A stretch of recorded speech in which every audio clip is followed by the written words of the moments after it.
ओम शांति। आज पढ़ेंगे अव्यक्त महावाक्य 22 फरवरी 1988 के। मुरली का टाइटल है तन मन की थकावट मिटाने का साधन, शक्तिशाली याद। अपने सच्चे आज्ञाकारी बच्चों को सेवा में सदा रिफ्रेश रहने की युक्तियाँ बताते हुए अव्यक्त बाप दादा बोले, आज परदेसी बाप अपने अनादि देशवासी और आदि देशवासी सेवा अर्थ सभी विदेशी ऐसे बच्चों से मिलने के लिए आए हैं। बाप दादा जानते हैं कि यही मेरे सिकिलदे लाडले बच्चे हैं, अनादि देश परम धाम के निवासी हैं और साथ साथ सृष्टि के आदि के इसी भारत भूमि में जब सत्युगी स्वदेश था, अपना राज्य था जिसको अभी भारत कहते हैं, तो आदि में इसी भारत के देशवासी थे। इसी भारत भूमि में ब्रह्मा बाप के साथ साथ राज्य किया है। अपने राज्य में सुख शांति संपन्न अनेक जन्म व्यतीत किए हैं। इसलिए आदि देशवासी होने के कारण भारत भूमि से दिल का स्नेह है। चाहे कितना भी अभी अंत में भारत गरीब व धूल मिट्टी वाला बन गया है, फिर भी अपना देश सो अपना ही होता है। तो आप सभी के आत्मा का अपना देश और शरीरधारी देवता जीवन का अपना देश कौन सा था? भारत ही था ना। कितने जन्म भारत भूमि में रहे हो वह याद है। 21 जन्मों का वर्षा सभी ने बाप से प्राप्त कर लिया है, इसलिए 21 जन्म की तो गारंटी है ही है। बाद में भी हर एक आत्मा के कई जन्म भारत भूमि में ही हुए हैं, क्योंकि जो ब्रह्मा बाप के समीप आत्माएं हैं, समान बनने वाली आत्माएं हैं, वह ब्रह्मा बाप के साथ साथ आपे ही पूज्य, आपे ही पुजारी का पाठ भी साथ में बजाती हैं। द्वापर युग के पहले भक्त आप ब्राह्मण आत्माएं बनती हो। आदि स्वर्ग में इसी देश के वासी थे और अनेक बार भारत भूमि के देशवासी हो। इसलिए ब्राह्मणों के अलौकिक संसार मधुबन से अति प्यार है। यह मधुबन ब्राह्मणों का छोटा सा संसार है, तो यह संसार बहुत अच्छा लगता है ना। यहाँ से जाने को दिल नहीं होती है ना। अगर अभी अभी ऑर्डर कर ले कि मधुबन निवासी बन जाओ तो खुश होंगे ना। व यह संकल्प आएगा कि सेवा कौन करेगा, सेवा के लिए तो जाना ही चाहिए। बाप दादा कहे बैठ जाओ, फिर भी सेवा याद आएगी। सेवा कराने वाला कौन है? जो बाप का डायरेक्शन हो, श्रीमत हो, उसको उसी रूप में पालन करना। इसको कहते हैं सच्चा आज्ञाकारी बच्चा। बाप दादा जानते हैं मधुबन में बिठाना है व सेवा पर भेजना है। ब्राह्मण बच्चे को हर बात में एवर रेडी रहना है। अभी अभी जो डायरेक्शन मिले उसमें एवर रेडी रहना। संकल्प मात्र भी मनमत मिक्स न हो। इसको कहते हैं श्रीमत पर चलने वाली श्रेष्ठ आत्मा। यह तो जानते हो ना कि सेवा के जिम्मेवार बाप दादा है व आप हैं। इस जिम्मेवारी से तो आप हल्के हो ना कि जिम्मेवारी का थोड़ा थोड़ा बोझा है। इतना बड़ा प्रोग्राम करना है, यह करना है, बोझ तो नहीं समझते हो ना। करावनहार करा रहा है। करावनहार एक ही बाप है। किसी की भी बुद्धि को टच कर विश्व सेवा का कार्य कराते रहे हैं और कराते रहेंगे। सिर्फ निमित्त बच्चों को इसलिए बनाते हैं कि जो करेगा सो पाएगा। पाने वाले बच्चे हैं, बाप को पाना नहीं है। प्रालब्ध पाना या सेवा का फल अनुभव होना, यह आत्माओं का काम है। इसलिए बच्चों को निमित्त बनाते हैं। साकार रूप में भी सेवा कराने का कार्य देखा और अभी अव्यक्त रूप में भी करावनहार बाप अव्यक्त ब्रह्मा द्वारा भी कैसे सेवा कर रहा है, यह भी देख रहे हो। अव्यक्त रूप की सेवा की गति और ही तीव्र गति है। कराने वाला करा रहा है और आप कठपुतली के समान नाच रहे हो। यह सेवा भी एक खेल है। कराने वाला करा रहा है और आप निमित्त बन एक कदम का पदम गुणा प्रालब्ध बना रहे हो। तो बोझ किसके ऊपर है, कराने वाले पर या करने वाले पर? बाप तो जानते हैं यह भी बोझ नहीं है। आप बोझ कहते हो तो बाप भी बोझ शब्द कहते हैं। बाप के लिए तो सब हुआ ही पड़ा है। सिर्फ जैसे लकीर खींची जाती है, लकीर खींचना बड़ी बात लगती है क्या? तो ऐसे बाप दादा सेवा कराते हैं। सेवा भी इतनी ही सहज है जैसे एक लकीर खींचना। रिपीट कर रहे हैं, निमित्त खेल कर रहे हैं। जैसे माया का विघ्न खेल है, तो सेवा भी मेहनत नहीं लेकिन खेल है। ऐसे समझने से सेवा में सदा ही रिफ्रेशमेंट अनुभव करेंगे। जैसे कोई खेल किस लिए करते हैं? थकने के लिए नहीं, रिफ्रेश होने के लिए खेल करते हैं। चाहे कितना भी बड़ा कार्य हो, लेकिन ऐसा ही अनुभव करेंगे जैसे खेल करने से रिफ्रेश हो जाते हैं। चाहे कितना भी थकाने वाला खेल हो, लेकिन खेल समझने से थकावट नहीं होती, क्योंकि अपने दिल की रुचि से खेल किया जाता है। चाहे खेल में कितना भी हार्ड वर्क करना पड़े, लेकिन वह भी मनोरंजन लगता है, क्योंकि अपनी दिल से करते हो।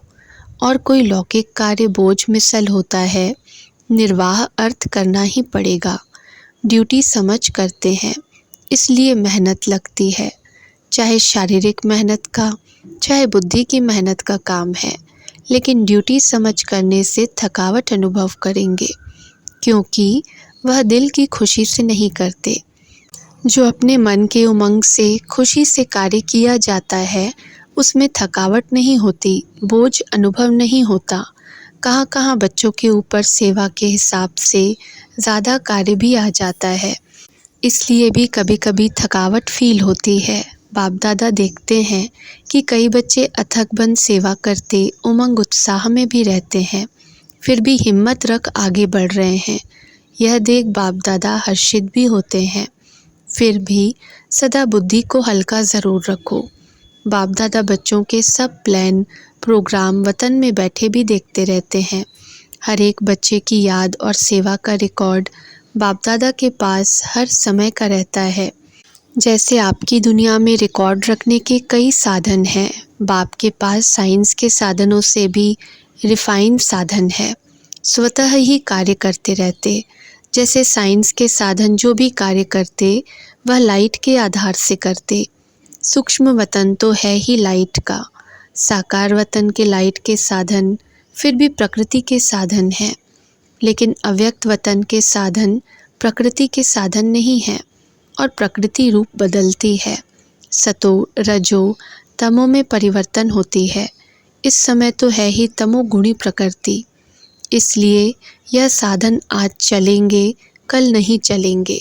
लेकिन अव्यक्त वतन के साधन प्रकृति से परे हैं, इसलिए वह परिवर्तन में नहीं आते। जब चाहो, जैसे चाहो, सूक्ष्म साधन सदा ही अपना कार्य करते रहते हैं। इसलिए सब बच्चों के रिकॉर्ड देखना बाप दादा के लिए बड़ी बात नहीं है। आप लोगों को तो साधनों को संभालना ही मुश्किल हो जाता है ना, तो बाप दादा याद और सेवा का दोनों ही रिकॉर्ड रखते हैं, क्योंकि दोनों का बैलेंस एक्स्ट्रा ब्लेसिंग दिलाता है। जैसे सेवा के लिए समय निकालते हो, तो उसमें कभी नियम से भी ज़्यादा लगा देते हो। सेवा में समय लगाना बहुत अच्छी बात है, और सेवा का बल भी मिलता है। सेवा में बिजी होने के कारण छोटी छोटी बातों से बच भी जाते हो।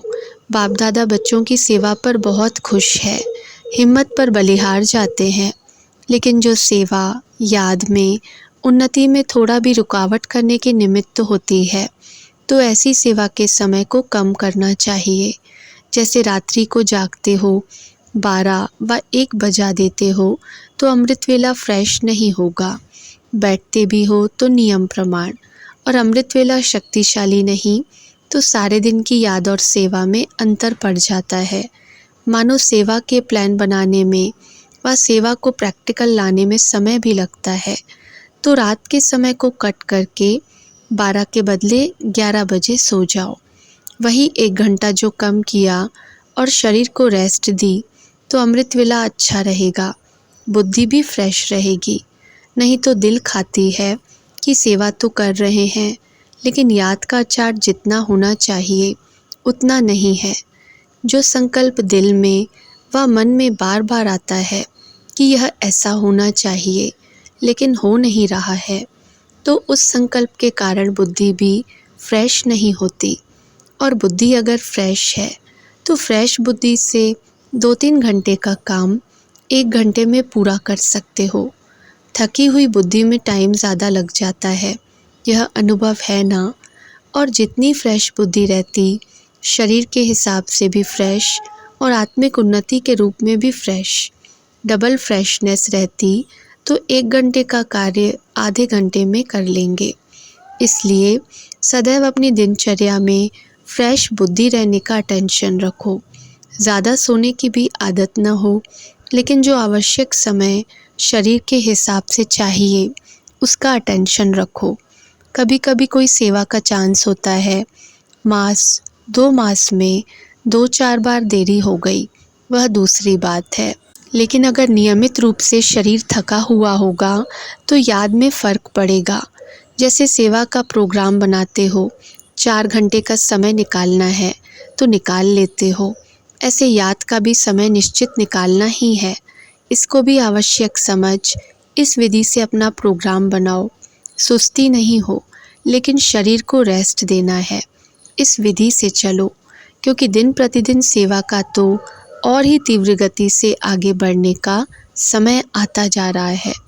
आप समझते हो, अच्छा यह 1 वर्ष का कार्य पूरा हो जाएगा, फिर रेस्ट कर लेंगे, ठीक कर लेंगे, याद को फिर ज़्यादा बढ़ा लेंगे।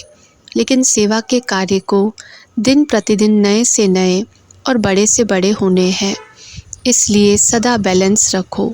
अमृत वेले फ्रेश हो, फिर वही काम सारे दिन में समय प्रमाण करो, तो बाप की ब्लेसिंग भी एक्स्ट्रा मिलेगी और बुद्धि भी फ्रेश होने के कारण बहुत जल्दी और सफलतापूर्वक कार्य कर सकेगी।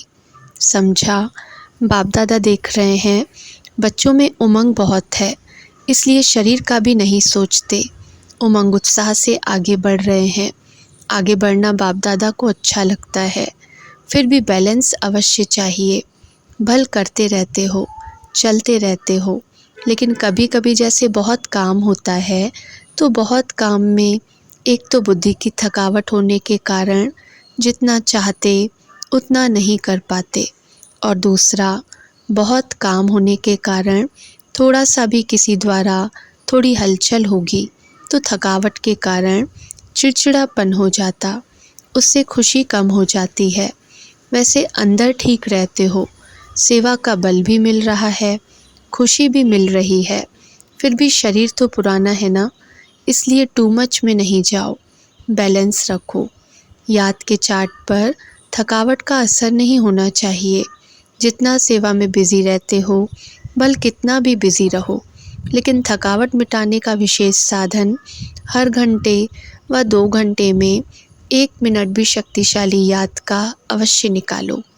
जैसे कोई शरीर में कमज़ोर होता है तो शरीर को शक्ति देने के लिए डॉक्टर्स 2-2 घंटे बाद ताकत की दवाई पीने लिए देते हैं। टाइम निकाल दवाई पीनी पड़ती है ना, तो बीच बीच में 1 मिनट भी अगर शक्तिशाली याद का निकालो तो उसमें A, B, C सब विटामिन्स आ जाएंगे। सुनाया था ना कि शक्तिशाली याद सदा क्यों नहीं रहती, जब है ही बाप के और बाप आपका सर्व संबंध है, दिल का स्नेह है, नॉलेजफुल हो, प्राप्ति के अनुभवी हो, फिर भी शक्तिशाली याद सदा क्यों नहीं रहती? उसका कारण क्या? अपनी याद का लिंक नहीं रखते, लिंक टूटता है, इसलिए फिर जोड़ने में समय भी लगता, मेहनत भी लगती और शक्तिशाली के बजाय कमज़ोर हो जाते। विस्मृति तो हो नहीं सकती, याद रहती है, लेकिन सदा शक्तिशाली याद स्वतः रहे, उसके लिए यह लिंक टूटना नहीं चाहिए। हर समय बुद्धि में याद का लिंक जुटा रहे, उसकी विधि यह है। यह भी आवश्यक समझो, जैसे वह काम समझते हो कि आवश्यक है, यह प्लान पूरा करके ही उठना है, इसलिए समय भी देते हो, एनर्जी भी लगाते हो, वैसे यह भी आवश्यक है। इनको पीछे नहीं करो कि यह काम पहले पूरा करके फिर याद कर लेंगे, नहीं, इसका समय अपने प्रोग्राम में पहले ऐड करो। जैसे सेवा के प्लान किए 2 घंटे का टाइम निकाल फिक्स करते हो, चाहे मीटिंग करते हो, चाहे प्रैक्टिकल करते हो, तो 2 घंटे के साथ साथ यह भी बीच बीच में करना ही है। यह ऐड करो। जो 1 घंटे में प्लान बनाएंगे वह आधा घंटे में हो जाएगा। करके देखो। आपे ही फ्रेशनेस से 2 बजे आँख खुलती है वह दूसरी बात है, लेकिन कार्य के कारण जागना पड़ता है तो इसका इफ़ेक्ट शरीर पर आता है। इसलिए बैलेंस के ऊपर सदा अटेंशन रखो। बाप दादा तो बच्चों को इतना बिजी देख यही सोचते कि इन्हों के माथे की मालिश होनी चाहिए, लेकिन समय निकालेंगे तो वतन में बाप दादा मालिश भी कर देंगे, वह भी अलौकिक होगी। ऐसे लौकिक मालिश थोड़े ही होगी, एकदम फ्रेश हो जाएंगे। 1 सेकंड भी शक्तिशाली याद तन और मन दोनों को फ्रेश कर देती है। बाप के वतन में आ जाओ। जो संकल्प करेंगे वह पूरा हो जाएगा, चाहे शरीर की थकावट हो, चाहे दिमाग की, चाहे स्थिति की थकावट हो। बाप तो आए ही हैं थकावट उतारने। आज डबल विदेशियों से पर्सनल रूहान कर रहे हैं।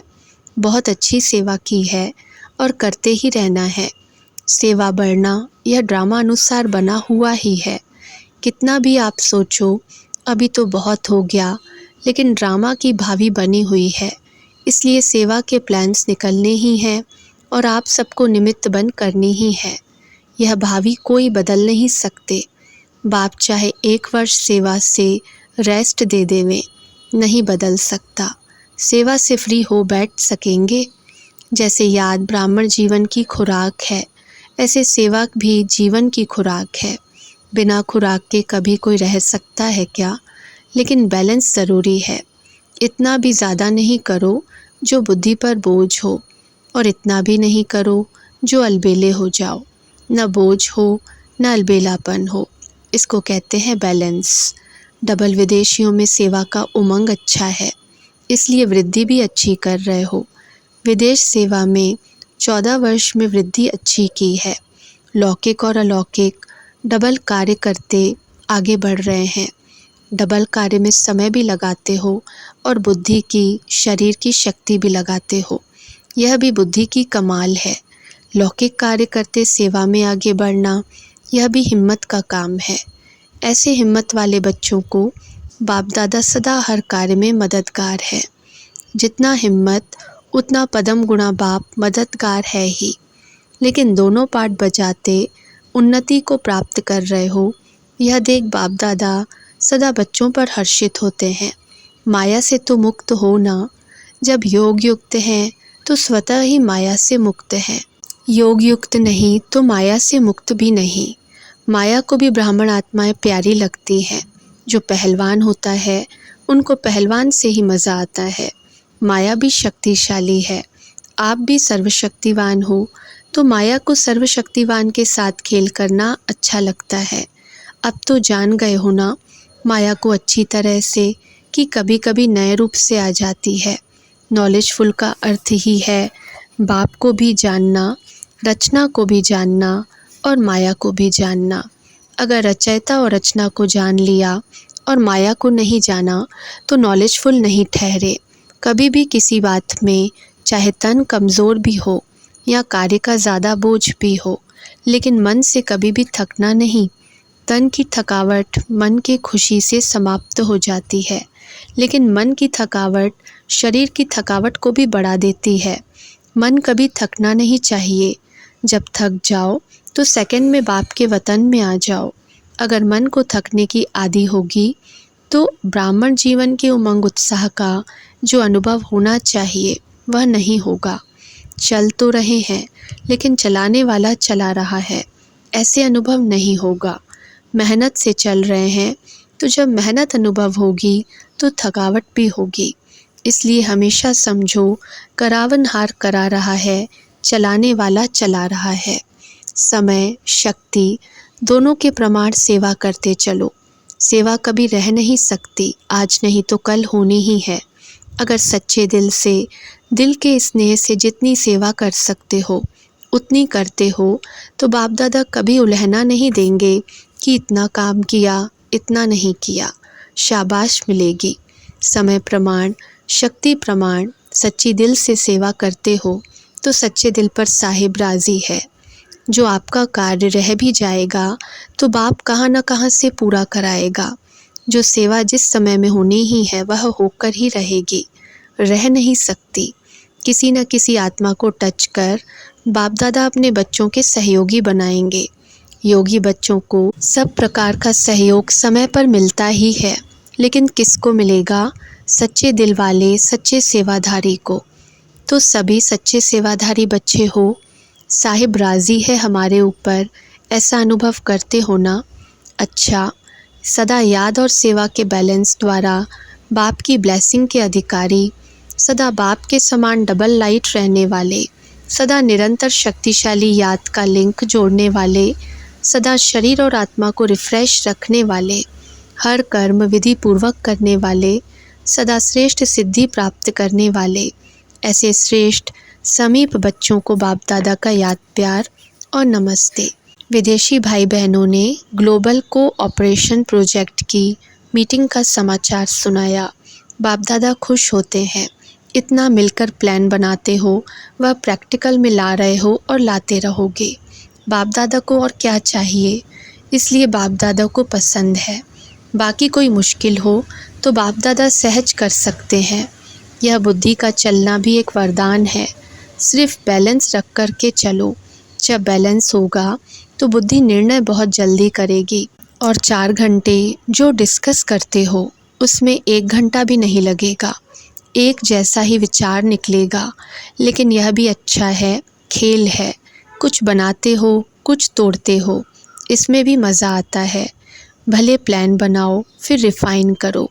बिज़ी तो रहते हो, सिर्फ बोझ नहीं महसूस करो, खेल करो। टाइम कम है, जितना कर सकते हो उतना करो। अगर इस वर्ष होना होगा तो होगा, फिर दूसरे वर्ष और अच्छा प्रोग्राम बनेगा। यह सेवा भी चलती ही रहेगी। जैसे भंडारा बंद नहीं होता, यह भी भंडारा है, अविनाशी चलता रहेगा। अगर किसी कार्य में देरी होती है तो और अच्छा होना होगा, तब देरी होती है। बाकी मेहनत कर रहे हो, सुस्त नहीं हो, इसलिए बाप दादा उल्हना नहीं देगा। अच्छा, ओम शांति।